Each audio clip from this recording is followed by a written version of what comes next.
Assalamualaikum warahmatullahi wabarakatuh. Salam sejahtera, Om Swastiastu, Namo Buddhaya.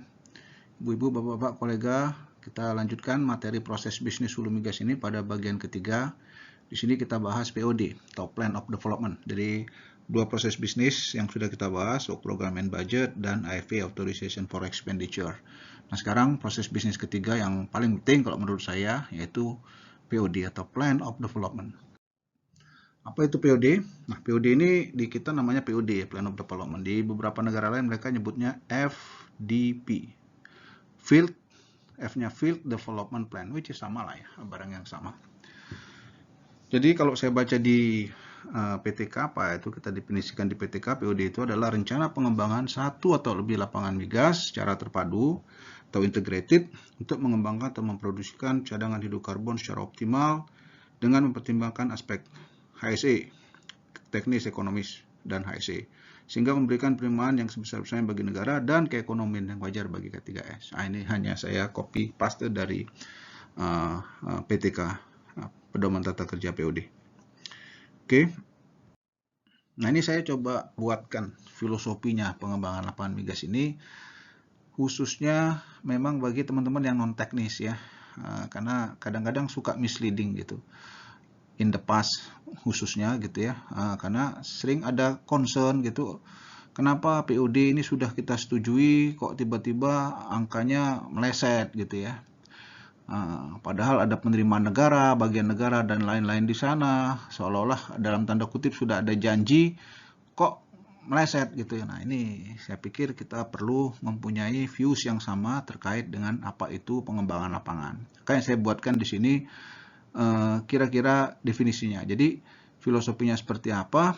Penyusunan, kalau saya baca ya, coba kita lihat, penyusunan dan persetujuan POD dilakukan berdasarkan data dan informasi yang dimiliki pada saat POD tersebut disusun, diajukan, dievaluasi, dan disetujui. Jadi berdasarkan data saat itu.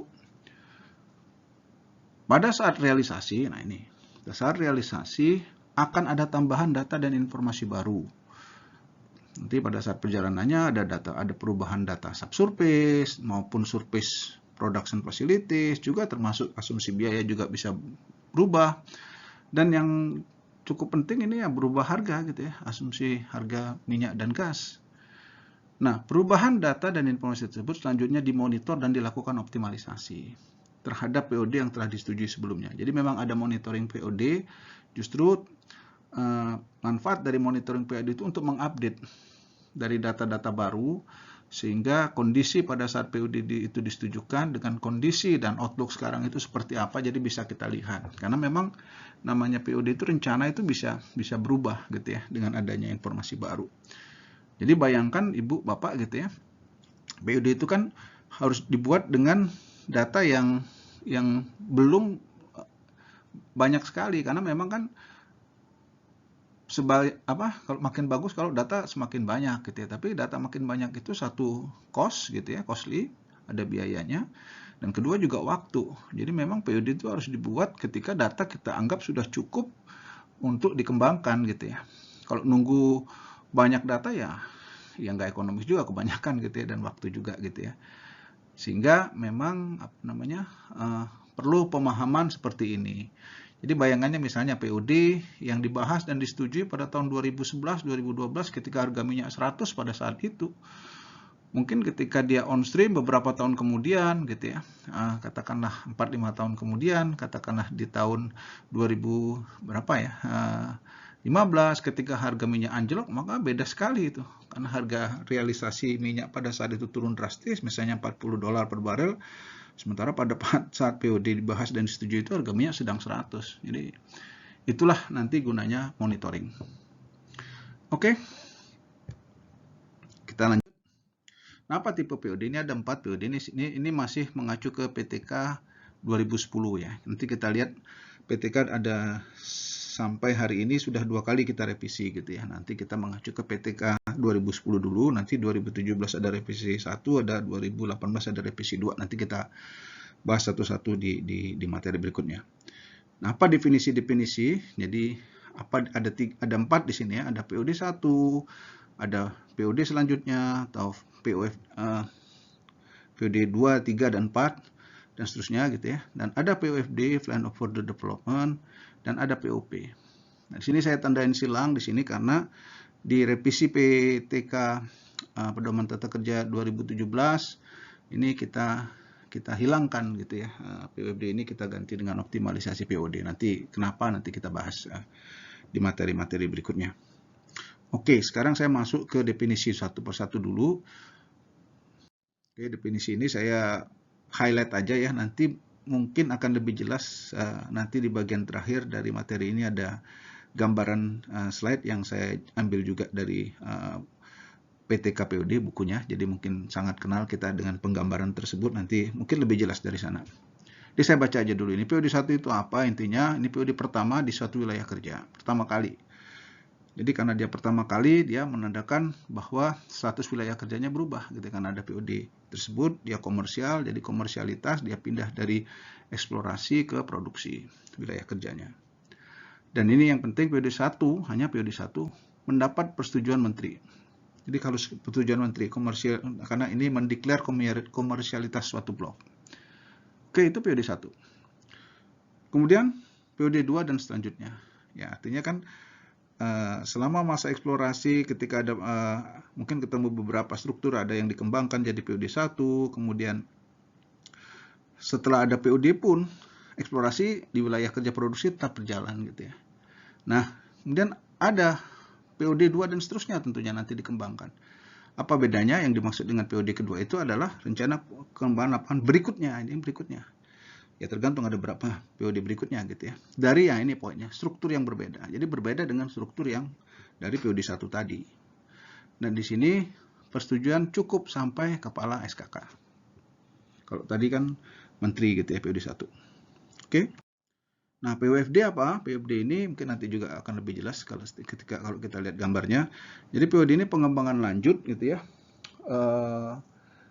Dari POD yang sudah ada, sudah berproduksi, kemudian ada kegiatan baru yang di luar skop tersebut gitu ya. Nah, sehingga dibuatlah POFD untuk mengcover skop yang belum tercakup dalam POD sebelumnya tersebut. Nah, persetujuan dari POFD sama seperti POD 2 dan selanjutnya itu cukup sampai kepala SKK Migas. Nah, tapi kembali ya di PTK revisi 2017 ini POFD ini kita ganti dengan OPLL, optimasi pengembangan lapangan.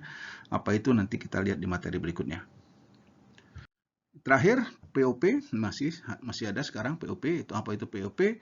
POP ini sebenarnya tujuannya untuk mempercepat kalau ada orang eksplorasi ketemu gitu ya. Ada discovery, kalau bisa diproduksikan secepatnya ya lewat POP. Jadi dari sumur temuan monitorasi, kalau ada existing facilities dekat ya silakan di tie in ke existing facilities supaya bisa langsung diproduksikan.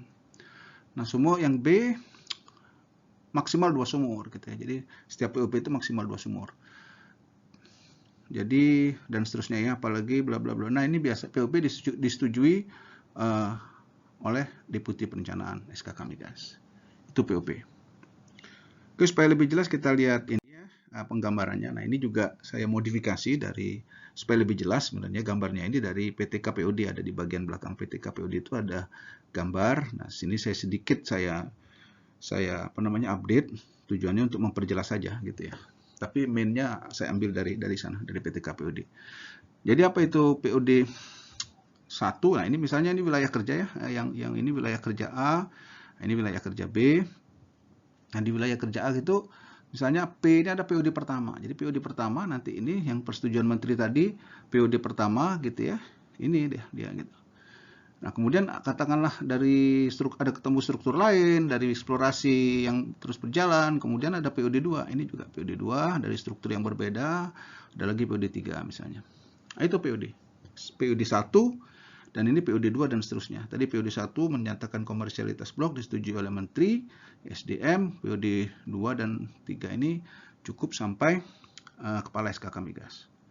Nah, kemudian kita lihat apa itu POFD atau Plan of Further Development. Nah, ini tadi. Jadi dia dari yang misalnya katakanlah POD 1 ini sudah produksi gitu ya, kemudian ada scope yang di luar POD 1 ini yang kita akan tambahkan gitu ya. Nah, maka kita buatkan namanya POFD, Plan of Further Development. Dia dari yang tidak termasuk dari skop dari POD yang telah disetujui sebelumnya. Maka inilah POFD, disetujui juga oleh Kepala SKK. Tapi tadi saya bilang ini ada di PTK tahun 2010, tahun 2017 kita revisi, kita ganti dengan OPL, OPLL nanti di materi berikutnya. Nah, apa itu POP? Nah, POP ini lebih jelasnya POP itu yang ini. Jadi POP misalnya ada eksplorasi di sini gitu ya, ketemu. Kemudian ada fasilitas nearby yang dekat gitu ya. Baik misalnya di wilayah kerja tetangga, ini ada tetangga, dia punya fasilitas di lapangan U, ini di sini misalnya dia ada lapangan POD pertamanya ini misalnya gitu ya. Ya bisa dia langsung tie-in ke sini. Atau kalau ada ke sini gitu ya. Di mana aja, yang penting ada fasilitas di sekitar yang bisa dia tie-in-kan supaya ekonomis dan supaya cepat gitu ya. Karena dari sumur tadi tujuannya kan sumur eksplorasi yang discovery itu bisa langsung diproduksikan secepat-cepatnya. Nah, itulah POP. Oke, saya kira itu bagian pertama dari materi POD ini. Nanti di POD di materi berikutnya kita akan bahas mengenai perubahan-perubahan atau revisi dari PTK 2010 ini, apa itu yang diubah di 2017. Kita perkenalkan OPL atau optimasi pengembangan lapangan, dan juga ada revisi di tahun 2018, nanti kita bahas di materi berikutnya. Oke, terima kasih Ibu, Bapak, kolega semuanya. Seperti biasa, salam sehat selalu. Assalamualaikum warahmatullahi wabarakatuh.